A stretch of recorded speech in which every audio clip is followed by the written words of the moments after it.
मेरे सभी प्यारे दोस्तों को शुभ संध्या। दोस्तों, आशा करता हूँ कुशल मंगल होंगे। जो हमने मैथ की अपनी सीरीज चला रखी है उसके अंतर्गत हम अपने 7 लेक्चर्स तो कर चुके हैं। कौन सा चैप्टर है हमारे? मैथ्स का फर्स्ट चैप्टर अभी चल रहा है। इसका नाम है संख्या पद्धति यानी नंबर सिस्टम। ठीक है, तो आज जो हमारा लेक्चर होने वाला है ये लेक्चर नंबर 8। जिसने पिछले 7 लेक्चर्स नहीं देखे उनको देख लेगा, मैंने इनकी अलग से प्लेलिस्ट बना दी है। तो इस लेक्चर नंबर 8 के तहत जो हम आज पढ़ने वाले हैं वो है शर्त पर आधारित प्रश्न। मतलब कि ऐसी समस्याएं जो शर्त पर आधारित होती हैं, जिनके लिए कोई शर्त दी गई होती है। जैसे देखो, मैं फिर से बताऊंगा, इससे पहले जो मैं लेक्चर्स बना चुका हूँ प्लीज उनको देख लेंगे। बेसिक्स भी समझाए गए कुछ चैप्टर्स में, और ये नंबर सिस्टम संख्या पद्धति ऐसा चैप्टर है, इसके बेसिक्स आने बहुत जरूरी होते हैं। विदाउट बेसिक्स हम ट्राई भी करते हैं तो कहीं ना कहीं पूरी तरह से उसको नहीं समझ पाते हैं। ठीक है, तो आइए देखते हैं इसके अंतर्गत हमारा पहला क्वेश्चन क्या होता है। देखो, ये शर्त पर आधारित होते हैं, means these questions are based on conditions. ये कंडीशन पर आधारित होते हैं। कंडीशन कैसी होती है? कंडीशन ऐसी होती है, यदि ये ऐसा है तो ये कैसा होगा। समझ पा रहे होंगे? देखो क्वेश्चन हमारा क्या दिया है, यदि होते सिंपल है समझेंगे पूरे। यदि 1 का वर्ग प्लस 2 का वर्ग प्लस 3 का वर्ग प्लस 4 का वर्ग प्लस 5 का वर्ग जाते जाते प्लस 10 का वर्ग 385 हो तो 5 प्लस 20 प्लस 45 प्लस 80 प्लस आगे भी आएगा, ऐसे जाते जाते प्लस 500 तक इसका मान कितना होगा। समझ चुके होंगे कहने का मतलब है क्या कंडीशन होती है।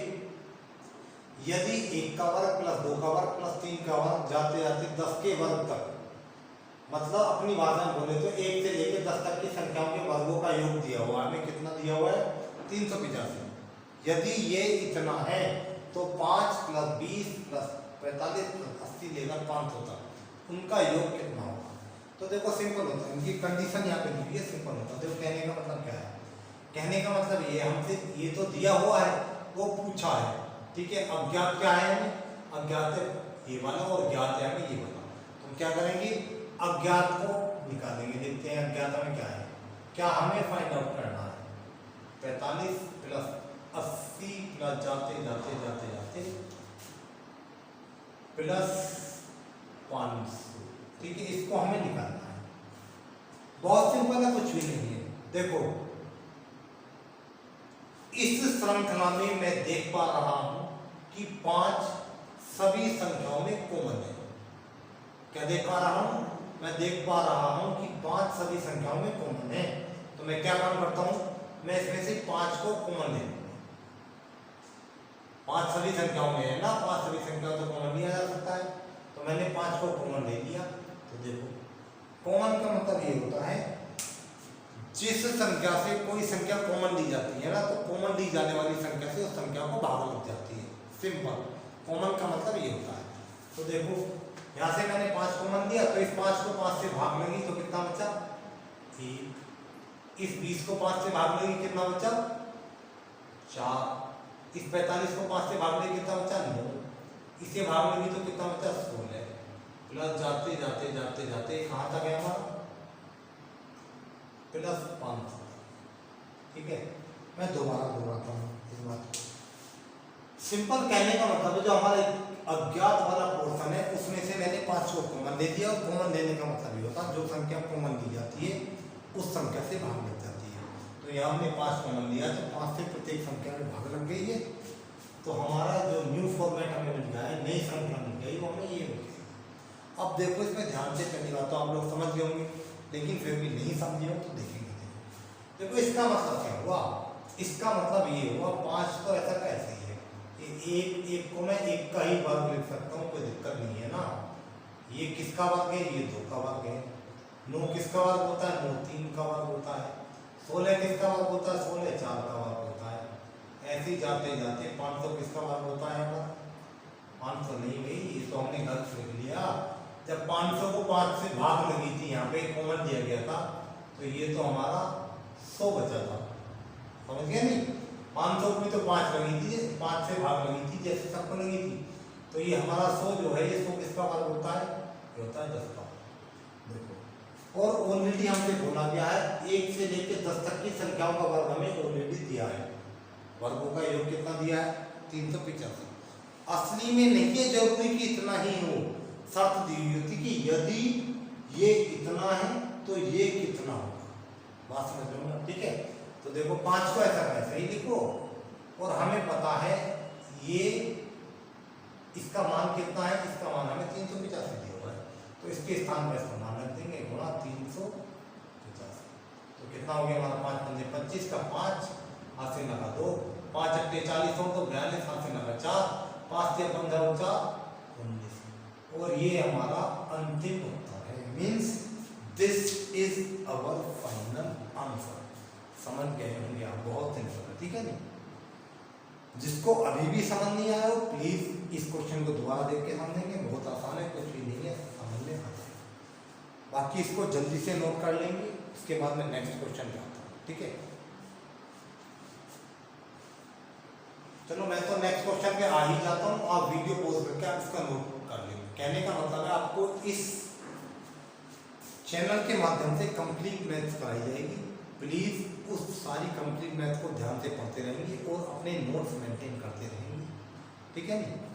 आगे आता है नेक्स्ट क्वेश्चन हमारा क्या दिया हुआ, देखो यहाँ दिया हुआ है यदि 1 का वर्ग प्लस 2 का वर्ग प्लस 3 का वर्ग कहाँ तक 9 के वर्ग तक हमें दिया हुआ है बराबर 285 हो तो 0.11 का वर्ग प्लस 0.22 का वर्ग प्लस 0.33 का वर्ग प्लस जाते जाते जाते जाते 0.99 का वर्ग किसके बराबर होगा, हमें ये ज्ञात करना। तो देखो यहाँ पर अज्ञात संख्या कौन सी है हमारी, अज्ञात संख्या है हमारी 0.11 whole square plus 0.22 whole square plus 0.33 whole square plus जाते जाते जाते जाते कहाँ तक है 0.99। तो देखो यहाँ पे हम सीधा देख पा रहे हैं, यहाँ पे हम क्या कर सकते हैं, देखो भाई इसको तो मैं लिख सकता हूँ, कर क्या सकते हैं वो तो वैसे भी सीधा दिख रहा है, लेकिन मैं फिर भी एक स्टेप और बढ़ा देता हूँ जो कि आसानी से समझ जाए। देखो इसे तो लिख दो 0.11 into 1 का स्क्वायर, इसे लिख देंगे 0.11 into 2 का स्क्वायर। भाई बात तो वही है ना, 2 into 11 22 दशमलव है। इसे हम क्या लिख देंगे 0.11 into 3 का होल स्क्वायर प्लस जाते जाते जाते जाते इसे हम क्या लिख देंगे 0.11 into 9 का होल स्क्वायर, ठीक है। अब देखो सिंपल हम ये देख रहे हैं, यहाँ पे देख पा रहे हैं, यहाँ पे भी 11 है, यहाँ पे भी 11 है, यहाँ पे भी सब जगह 11 उपस्थित है। तो हम क्या काम करेंगे 11 कॉमन ले लेंगे। जब हम 11 कॉमन लेंगे देखो 0.11 ये इसके ऊपर भी तो हमारा स्क्वायर ही था। देखो भाई अगर मुझे दिया है a प्लस बी क्या a इंटू बी लिखते हैं, a इंटू बी का होल स्क्वायर, तो इसका मतलब होता है a के ऊपर भी स्क्वायर है और b के ऊपर भी स्क्वायर है, बीच में गुणा का निशान, ठीक है, समझ पा रहे हैं। अगर मुझे दिया है a गुणा b का होल स्क्वायर तो इसका मतलब होता है a के ऊपर भी स्क्वायर है और b के ऊपर भी स्क्वायर है। इसी प्रकार से हमारा इसके ऊपर भी स्क्वायर है और इसके ऊपर भी स्क्वायर है। जब मैं इसको कॉमन लूंगा तो स्क्वायर से तो बार बार भागने मिलेगा ये, ठीक है। फिर देखो हमारा क्या बचा, अंदर हमारा क्या बचेगा, सिंपल, यहाँ 1 बचा, 1 का स्क्वायर बचा, यहाँ से 1 कॉमन गया तो 2 का स्क्वायर बचा, यहाँ से भी 1 कॉमन गया तो 3 का स्क्वायर बचा, ऐसे जाते जाते यहाँ से भी 0.11 हमारा कॉमन लिया गया है, क्या बचा यहाँ पे 9 का स्क्वायर बचा। तो देखो समझ गए होंगे, कुछ नहीं, ठीक है। तो यहाँ से हमारा क्या सिस्टम बन गया है, ये बन गया है वो 1 का स्क्वायर प्लस 2 का स्क्वायर प्लस 3 का स्क्वायर, जाते जाते कहाँ तक है ये प्लस 9 के स्क्वायर। इसका मान हमें कितना दिया हुआ 285, तो इसके स्थान में तरफ 285 और 11 का वर्ग होता है 121, ठीक है। 11 के वर्ग का मतलब क्या है, 11 के वर्ग का मतलब है 11 इंटू 11, लेकिन ये दशमलव 11 है, दशमलव 11 इंटू दशमलव 11, 11 इंटू 11 कितना आएगा 121।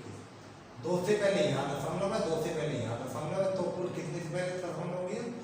कुल 4 से पहले दशमलव हो गया। लेकिन ये तो 3 है, 4 बनाने तो स्टार्टिंग में 0 रख देंगे, 4 से पहले दशमलव हो गया। तो कितना होगा? ये डेसिमल है, ये डेसिमल कितना हुआ? ये डेसिमल 0 1 2 1 और ये बीच में गुणा का निशान। ठीक है नहीं? सिंपल इनकी मल्टीप्लाई कर लेंगे। देखो भाई, इनकी मल्टीप्लाई आसान बनाने के लिए क्या करेंगे हम? कुछ दिक्कत नहीं है, मैंने आपको बहुत फायदे बता रखे हैं। एक फंडा अपना यही ले लेते हैं, सिंपल। या एक काम कर लो आप लोग, इस भाई मैंने आपको बताया 2 तिया कर दूं तो भी सही आना है, या 3 दूनी कर दूं तो भी सही आना है। तो मैं इसको ऐसे लिख सकता हूँ ना, 285 गुणा डेसिमल 0 1 2 1। देखो इससे पहले 0 लगा दो या ना लगाओ, कोई अंतर नहीं आता। ठीक है ना? तो मैं क्या कर सकता हूँ, 285 है ये गुणा इस 1 से 21 को मैं क्या लिख सकता हूँ? 100 प्लस 21। और ध्यान रखेंगे इनमें छेड़छाड़ी नहीं करेंगे, हमें सीधी पता है 1 2 3 4, 4 से पहले दशमलव है, तो जो उत्तर आएगा उसमें 4 से पहले दशमलव लगा देंगे। यहाँ करेंगे तो कंफ्यूजन रहेगा, बात समझ में आएगा। ठीक है नहीं? इसको तो हम करेंगे ही नहीं। तो देखो कि सिंपल कहने का मतलब हमारा क्या हो गया? ये 28 285 इंटू 100 कितना हो गया? 285 प्लस कितना हो जाएगा? ये 285 इंटू 21 कितना हो जाएगा हमारा? सीधा देखो 21 पंजे होगा 105, हाथ से लगा 10, 21 अट्ठे 168, 168 और 10 178, हाथ से लगा 70। फिर है 21 दूनी 42, 42 70, 52 और 7 59। समझ पाएंगे, कोई दिक्कत नहीं। ठीक है? तो ये हमारा कितना हो जाएगा? ये देखो भी 0 प्लस 5 5, 0 प्लस 8 8, 5 प्लस 9 कितना हुआ? 14, 14 का 4 हाथ से लगा 1, 5 और 1 6, 6 और 8 14 का 4 हाथ से लगा 1, 2 और 1 3। सिंपल। यहाँ पे हमने दशमलव से कोई छेड़छाड़ की होने को पढ़ सकते हैं, उसमें क्या बात है? दिक्कत है। तो देखो यहाँ गुणा में हमारे 4 से पहले दशमलव था, तो सिंपल यहाँ भी 1 2 3 4, 4 से पहले दशमलव लगा दो और ये हमारा अंतिम उत्तर। ठीक है नहीं? जल्दी से इसको उतार लेंगे, कोई डाउट होगी तो दोबारा से वीडियो को देखेंगे। बहुत सिंपल क्वेश्चन है, उतारेंगे जल्दी इसको।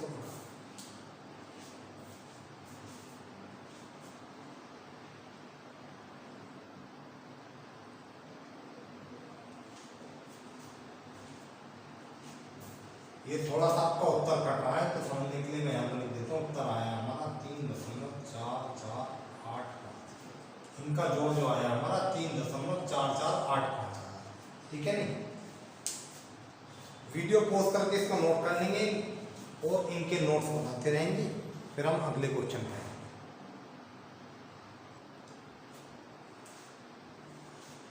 दोस्तों इससे पहले जो क्वेश्चन किए हैं वो आपको समझ में आ गए होंगे।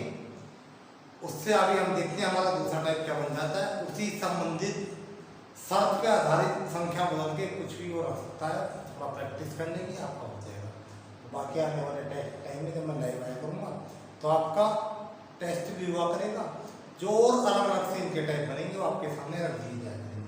तो देखो वो तो हमारे वर्ग के ऊपर कर लिए, जब एक क्वेश्चन घन के ऊपर देख लेते हैं कैसा बन जाता है। कैसे क्वेश्चन कर रहे हैं? शर्त पर आधारित। ठीक है? तो यहाँ पे हमें क्या शर्त दी हुई है? यहाँ पे भी हमें शर्त दी हुई है, यदि 1 का घन प्लस 2 का घन प्लस 3 का घन जाते जाते प्लस 10 का घन बराबर 3025 हो तो 4 प्लस 32 प्लस 108 प्लस जाते जाते प्लस 4000 का मान कितना होगा? तो देखो अज्ञात क्या है? अज्ञात है हमें 4 प्लस 32 प्लस 108 प्लस जाते जाते प्लस 4000। ठीक है? इसका मान निकालना है। तो देखो सिंपल, अब आप आसानी से इसको समझ पा रहे होंगे। देखो भाई क्या कॉमन ले लो यहाँ पे? सिंपल ये देखना, जैसे लास्ट वाले क्वेश्चन में हमने क्या दिया था, जैसे जो यहाँ पे क्वेश्चन किया था वर्ग वाला, वहाँ पे सबसे छोटी संख्या 5 थी, वही कॉमन ले ली थी। और इस बात का ध्यान रखें कि यहाँ पे कंडीशन बनती है, ऐसा कोई संख्या नहीं, ऐसी कोई श्रृंखला नहीं देगा आपको यहाँ पे कॉमन नहीं लिया जा सके। ठीक है? यहाँ पे कंडीशन बनती ही बनती है निश्चित रूप से। ठीक है नहीं? देखो हम यहाँ पे क्या काम करेंगे, यहाँ पे हम 4 कॉमन लेंगे, 4 कॉमन लेंगे तो यहाँ 4 से भाग लेंगे, यहाँ यहाँ भाग लो, यहाँ बचा 8, यहाँ भाग लो कितना होगा 4 दूनी 8, 2 8, 4 7 28। ठीक है, ऐसे ही जाते जाते जाते जाते कहाँ तक 4 भाग लोगी तो ये बचे। ठीक है, देखो आसानी से आप देख पा रहे हो और समझ भी गए होंगे। इस श्रृंखला कुछ इस प्रकार है, 1 का घन प्लस 8 किसका घन होता है, 8 होता है 2 का घन, प्लस 27 किसका घन होता है, 27 होता है 3 का घन, प्लस जाते जाते कहाँ तक 1000, 1000 किसका घन होता है 10 का घन। ठीक है, अब आप समझ गए होंगे सिंपल कुछ भी नहीं है, 4 गुणा इतने सारे का मान कितना दिया, हमें दिया है 3025, तो इसके स्थान पर रख देंगे हम 3025। तो अब देखो ये हमारा क्या हो गया, 4 पंजे 20 हाथ से लगा तो 4 दूनी 8, 2 10 का 0, हाथ से लगा 1, 4 0 0 और हाथ से लगा 1 कितना हुआ 1 और 4 दिया 12। ये हमारा अंतिम उत्तर हो गया कितना 12,000। Means this is our final answer. आशा करता हूँ इस शर्त पे जो भी क्वेश्चन आपके लिए बनेंगे वो आप बिल्कुल आसानी से कर ले जाएंगे, उनमें कोई दिक्कत नहीं आने वाली है। इसको नोट कर लेंगे, अगर टाइम कम लगे तो वीडियो पॉज करके नोट करेंगे, और अगर समझ नहीं आया हो तो वीडियो को दोबारा देखेंगे, फिर इससे नेक्स्ट टाइम देखते हैं हम क्या होता है। इसको उतार लेंगे, ठीक है, वीडियो पॉज करके इसको उतार लेंगे। मैं इसको फिलहाल डिलीट कर देता हूँ, सॉरी मिटा देता हूँ, रफ कर देता हूँ। और ये टेक्नोलॉजी का ज़माना है ना, मोबाइल में भी डिलीट होता, कंप्यूटर में डिलीट होता, तो कहीं ना कहीं दिमाग में टेक्नोलॉजी बच चुकी है। कोई नहीं, माइंड करने की कोई बात नहीं। ठीक है, इसका आंसर ये आ गया, इसको मैं बताता हूँ। तो ये हमने जो सवाल किए थे, ये कौन से सवाल थे, ये सवाल थे हमारे शर्त पर आधारित। अब देखो अगला टाइप हमारा क्या होता है, इंपॉर्टेंट है।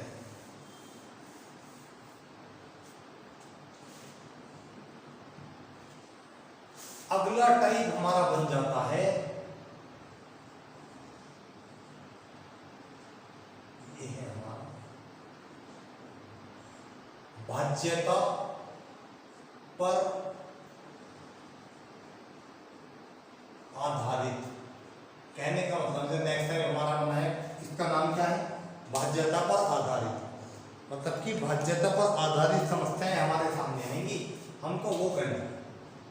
ठीक है, देखो लिख लेते हैं इसको सही से बढ़िया कर। ऐसे ही नोट्स आप अपनी कॉपी में बनाएंगे, और जब भी आपको लगेगा टाइम में उसका रिवीजन करे जाएंगे। Maths nothing is there in math subject, math is very interesting subject. कहने का मतलब गणित बहुत दिलचस्प विषय है, बहुत ही अच्छा लगता है इसके आंसर आते हैं तो, और मेरे साथ करोगे तो ना का तो कोई मतलब ही नहीं होती, ना का तो कोई मेरे पास शब्द ही नहीं। ठीक है, ना मेरे पास है और ना ही मेरी डिक्शनरी के अंदर। देखो भी अगला टाइप हमारा क्या है, अगला टाइप हमारा है भाज्यता पर आधारित समस्याएं। ठीक है, तो देखो इन समस्याओं को करने से पहले हमें भाज्यता के नियम जानने पड़ेंगे कि कौन सी संख्याएं किस शर्त के अनुसार भाग होती हैं, और ये बहुत ध्यान से समझना है हम लोग को। ये तो समझना नहीं कि हम भाग करके देख लेंगे, क्योंकि ऐसे क्वेश्चन नहीं बनते हैं। इस प्रकार का क्वेश्चन आपके सामने कभी नहीं आएगा कि क्या दी गई संख्या इस संख्या से भाग होगी, इसे तो कोई भी बता सकता है। ठीक है, तो इसके लिए हमें कुछ नियम जानने पड़ते हैं। ठीक है, तो पहली हेडिंग डाल देंगे, हेडिंग के नीचे सब हेडिंग, पहली सब हेडिंग डाल देंगे 2 से भाज्यता का नियम। क्या है पहली हेडिंग हमारी, सब हेडिंग। पहली सब हेडिंग हमारी 2 से भाज्यता का नियम। यहाँ हमको ये जानना है कि 2 से कौन कौन सी संख्याएं विभाजित होती है, कौन से। ठीक है, मैं फिर बता रहा हूँ, ध्यान से समझेंगे, ये नहीं सोचेंगे कि हम भाग करके देख लेंगे, ऐसा यहाँ पर कुछ भी नहीं होने वाला। क्वेश्चन दूसरे टाइप से बनते हैं। ठीक है, तो देखो 2 से भाज्यता का नियम हमारा क्या कहता है। 2 से भाज्यता का नियम हमारा ये कहता है, वे सारी संख्याएं, दोबारा रिपीट करता हूं, वे सारी संख्याएं जिनका इकाई अंक 0, 2, 4, 6 और 8 होता है, वे निश्चित रूप से ही 2 से पूर्णतः विभाजित होती है। दोबारा रिपीट करता हूं, वे सारी संख्याएं जिनका इकाई अंक 0, 2, 4, 6, 8 होता है, वे निश्चित रूप से ही 2 से पूर्णतः विभाजित होती है। फिर से जो मैंने बोला है ना, चाहो तो इसको वीडियो पॉज कर करके दोबारा सुन के इसको लिख लेंगे, नहीं तो मैं छोटा सा लिख देता हूँ। 2 से कौन सी संख्याएं विभाजित होती है? ये है आपका जिनका इकाई अंक 0, 2, 4, 6, 8 होता। देखो सिंपल कहने का मतलब ये हुआ, वे सारी संख्या जिनका इकाई अंक 0, 2, 4, 6, 8 होता है, वे निश्चित रूप से 2 से पूर्णतः विभक्त होते हैं। जैसे कोई संख्या दी हुई है आपको, चलो मैं इससे लिखता हूँ, कभी आपको थोड़ी बाद में दिक्कत हो। देखो पहले तो इसको अंडरलाइन कर देंगे, 2 से भाज्यता का नियम पढ़ाऊंगा। एग्जाम्पल देता हूँ मैं आपको। जैसे संख्या दी हुई है आपकी 1 6 4 2 8 9, क्या ये संख्या, मैं आपसे पूछता हूँ क्या ये संख्या 2 से विभाजित होगी? तो आपका उत्तर सीधा आप क्या करेंगे, आप सीधे इकाई के अंक को देखेंगे। इकाई का अंक क्या है हमारा? 9 है, लेकिन कौन सा होना चाहिए? या तो 0, 2, 4, 6, 8 होना चाहिए। ये 9 है, ये तो 2 से विभाजित नहीं है। अगर मैं इसके आगे लगा दूं, ये संख्या हो जाए आपकी 1 6 4 2 8 9 4, क्या ये संख्या 2 से विभाजित होगी? तो आपको उत्तर होगा हाँ जी होगी, क्योंकि इसका इकाई अंक कितना है? इसका इकाई अंक 4 है। ठीक है, तो ये तो इसकी बात हो गई है। अब हमारा दूसरा नियम क्या बनता है? 3 से भाज्यता का नियम। हमें क्या बताना है यहाँ पे, क्या समझना? हमें समझना 3 से भाज्यता का नियम, यानी कौन सी संख्याएं 3 से विभाजित होती हैं। तो देखो मैं पहले समझाता हूँ, फिर उसको ठीक से आपको लिखाऊंगा। गर्मी हो रही है, वही बात मैं फिर से आपसे बता रहा हूँ। ये बोर्ड हमारा नीचे लगा हुआ है, AC पर लगी, और वीडियो रिकॉर्ड करते हुए पंखा चल नहीं पाता है, उसमें कोई दिक्कत नहीं। सोचो कि भैया को बहुत ज़्यादा नो प्रॉब्लम। समझते हैं, टॉपिक पे आते हैं।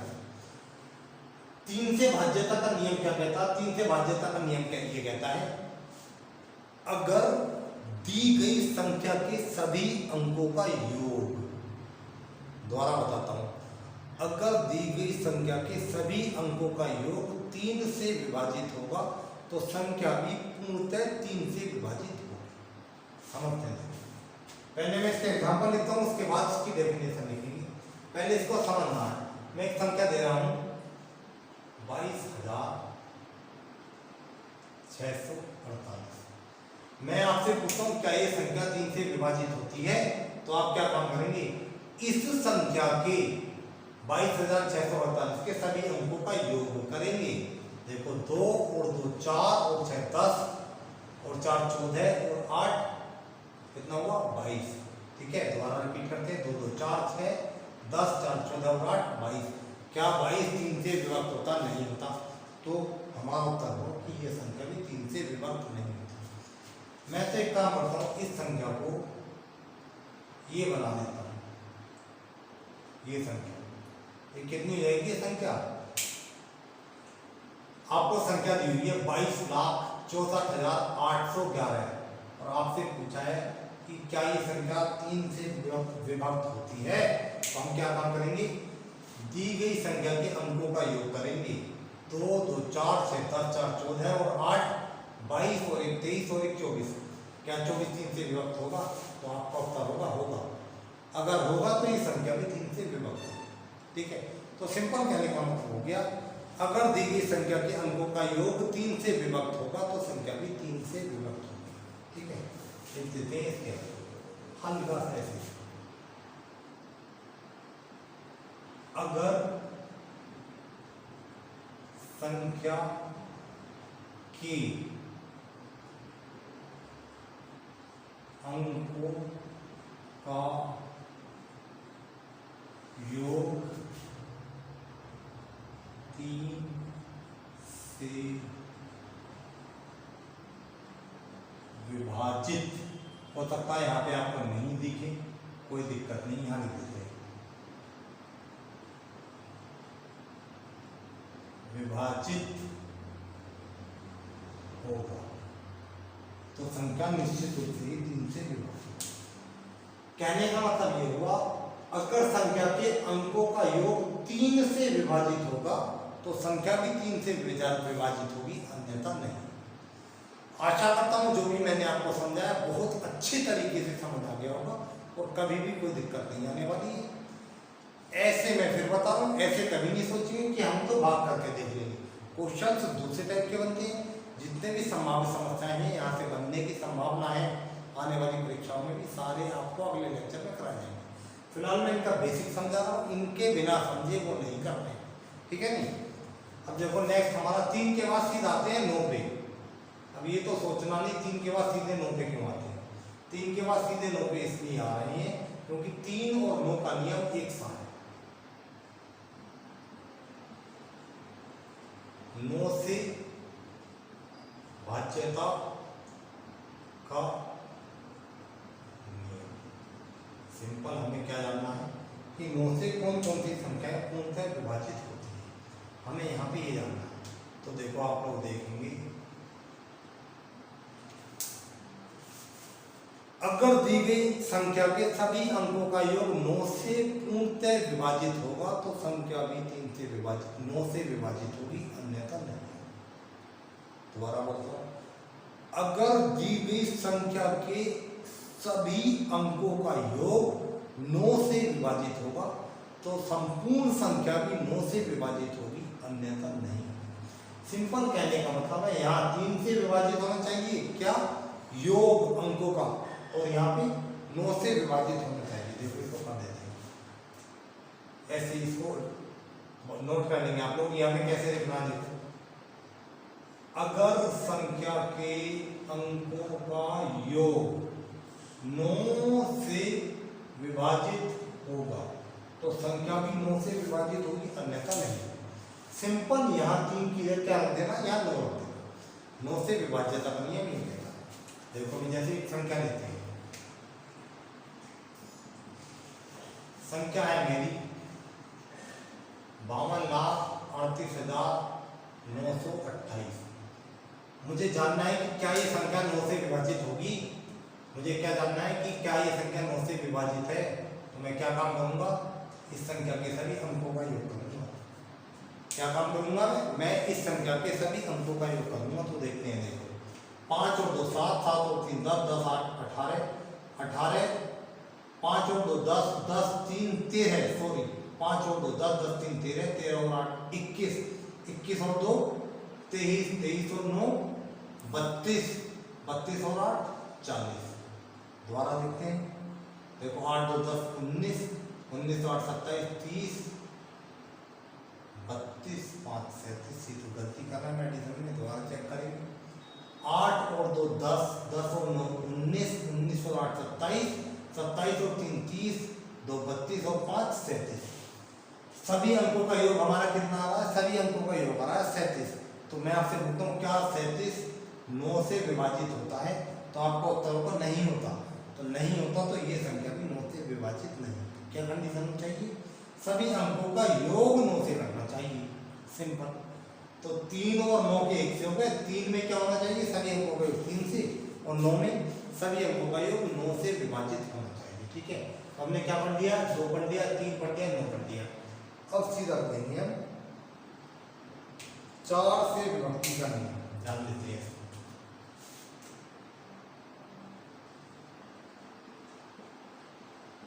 चार से भाज्यता का नियम पहले जानेंगे इसके बारे में। देखो अगर दी गई संख्या के इकाई और दहाई के अंक, अगर दी गई संख्या के इकाई और दहाई के अंक 4 से कटेंगे तो संपूर्ण संख्या भी 4 से कटेगी, अन्यथा नहीं कटेगी। सिंपल कहने का मतलब ये है, अगर किसी संख्या को मुझे जानना है कि ये 4 से विभक्त होती है तो मैं क्या करूंगा, मैं उसकी इकाई और दहाई के अंक को देखूंगा। देखो जैसे इसको ही देखिए, इकाई और दहाई से बनी अंक से बनी संख्या क्या है, 28 है। तो क्या ये 28 4 से कटता है, तो आपको उत्तर कटता है। तो ये संख्या भी पूर्णतः कटेगी मीन्स विभाजित होगी, ठीक है। तो सिंपल कहने का मतलब है, अगर इकाई और दहाई के अंक से बनी संख्या 4 से पूर्णतः संपूर्ण संख्या भी 4 से विभक्त होगी, अन्यथा नहीं। ठीक है, तो लिख लेते हैं इसके बारे में। 4 से भाज्यता का नियम कहता है अगर इकाई और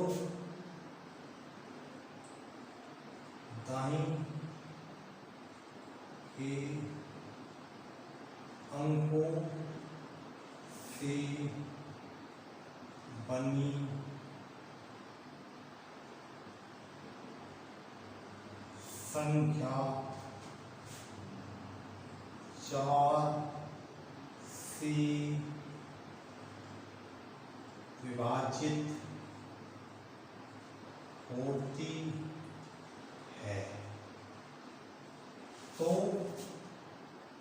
संपूर्ण संख्या भी 4 से विभाजित होती है। ठीक है, समझ पा रहे होंगे आप मेरा कहने का मतलब क्या? मेरा कहने का मतलब है अगर दी गई संख्या के इकाई और दाईं के अंकों से बनी संख्या, इनको उठा लो, नाथ के 2 अंक उठा लो, तो क्या बनेगा? 28 बनेगा।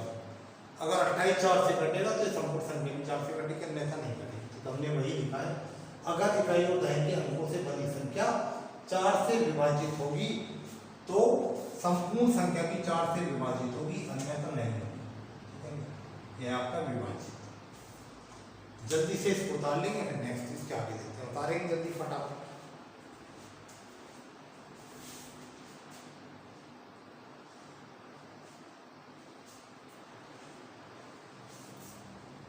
आशा करता हूं उतार लिया होगा। अगर फिर भी नहीं उतारा तो वीडियो पॉज करके उतार लेंगे। ठीक है, नेक्स्ट क्वेश्चन। नेक्स्ट हम देखेंगे 5 से विभाज्यता का नियम। 5 का नियम मैं आपको लिखा रहा हूं, लेकिन इसके ऊपर क्वेश्चन नहीं बनता आपका। ठीक है, ये हमारा 5 से विभाज्यता का नियम। ठीक है, देखो सिंपल कहने का मतलब ये है 5 से कौन कौन सी संख्या पूर्णतः विभाजित होती है? सिंपल। 5 से केवल वही संख्या विभाजित होती है जिनका इकाई अंक 0 या 5 होता है। 5 से भाज्यता का नियम ये कहता है 5 से केवल वही संख्या विभाजित होगी जिसका इकाई अंक 0 या 5 हो। ठीक है, देखो इसका इकाई अंक ना 0 है ना 5 है, तो ये 5 से नहीं कटेगी। ये भी 5 से नहीं कटेगी, क्यों? क्योंकि इकाई अंक 0 या 5 हो तभी 5 से कटेगी, ना ये कटेगी। ठीक है, तो 5 से भाज्यता का नियम कहता है, लिख लेते हैं इसको,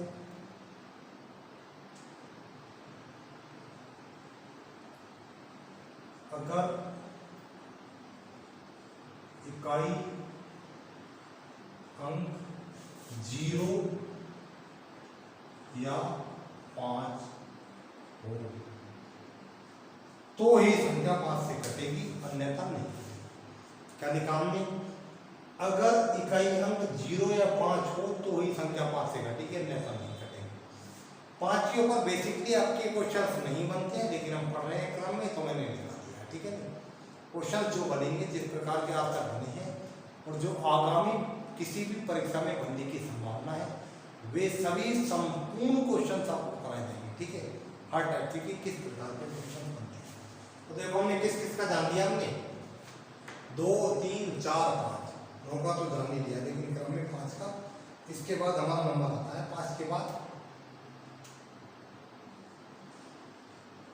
6 से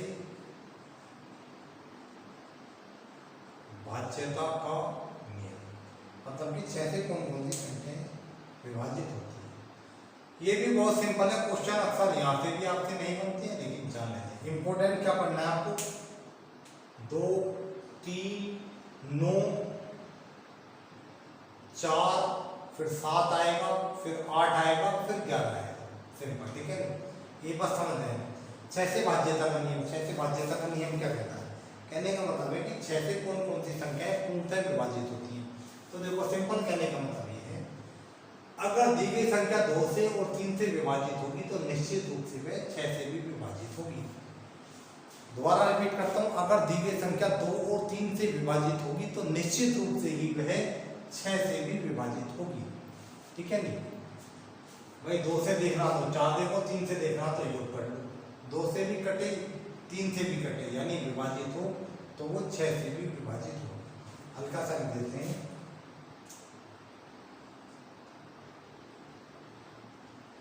अगर 2 और 3 से विभाग होगी तो 6 से भी निश्चित रूप से, किसी 6 से विभाज्यता का नियम क्या कहता है हमारा, अगर दी गई संख्या 2 और 3 से विभक्त होगी तो निश्चित रूप से वह 6 से भी अन्यथा नहीं होगी। देखो दोस्तों, आज तक इस लेक्चर में हमने यहाँ तक पढ़ा है। कल हम पढ़ेंगे 7, 8 और 11। कल हम इन 3 नियमों को जानेंगे। कल मीन्स इन अपकमिंग लेक्चर, जो इसके बाद लेक्चर 9 का, उसमें हम 7, 8 और 11 से भाज्यता के नियम को जानेंगे और उसके बाद सभी से संबंधित क्वेश्चंस को हम करेंगे, ठीक है ना। इसको आप लोग नोट कर लेंगे, मैं थोड़ा हट गया हूँ और बाद में वीडियो पोस्ट करके इसको नोट कर लेंगे, ठीक है। देखो दोस्तों, ये मैथ की सीरीज तो हमारी चली रही है। हमने हाल ही में, कल ही हमने करंट अफेयर की एक सीरीज और स्टार्ट की है। उस सीरीज को अभी तो मैंने कॉपी में स्टार्ट किया, लेकिन आने वाले समय में बोर्ड पे ही मैं पढ़ाई करूँगा, ठीक है। अभी थोड़ी सी नेटवर्क वगैरह की दिक्कत होती है, जैसे मैं ऑनलाइन नहीं आ पाता हूँ मैं तो रीडिंग के लिए, और कुछ डाटा कंटेंट जो हमें नोट करना होता है बोर्ड में, उसकी थोड़ी दिक्कत है। लेकिन फिर भी आप लोग जाके चैनल पे जाके उसकी मैंने अलग से प्लेलिस्ट बना दी है। कुछ हो सकता है कुछ भाइयों का BEO का भी एग्जाम है जो 16 अगस्त को प्रस्तावित हुआ है, तो उसके लिए तो बहुत इंपॉर्टेंट है और आगामी सभी परीक्षाओं के लिए बहुत इंपॉर्टेंट रहने वाला वो करंट है। कहने का मतलब ये है 2021 में जितने भी अपनी आपकी परीक्षाएं होंगी, उन सभी परीक्षाओं के लिए 2020 का करंट अफेयर बहुत इंपॉर्टेंट रहेगा। और ये श्रृंखला मैं कुछ इस प्रकार से चला रहा हूँ। देखो, BEO का एग्जाम भी अगस्त में होना है। इस वर्ष के 7-8 महीने लगभग निकल चुके हैं, तो 7-8 महीने का करंट बहुत इंपॉर्टेंट होता है। तो BEO में भी ज़्यादातर 2020 का ही आने की संभावना है। और ये मैंने आपको बता ही दिया, 2021 में जितनी परीक्षाएं होंगी उनके लिए 2020 का करंट इंपॉर्टेंट बना रहेगा, तो उसको भी देखने आपको बहुत हेल्प करने वाली है वहाँ से। और वो करंट कुछ इस प्रकार से दिया जा रहा है, वो मेरे खुद के अपने हैंड मेड नोट्स हैं, वो आपको प्रोवाइड कराए जा रहे हैं। आने वाले समय में देखूँगा, अगर अवेलेबल होगा, पॉसिबल होगा, तो उनकी PDF भी मैं आपको प्रोवाइड कराया करूँगा, ठीक है।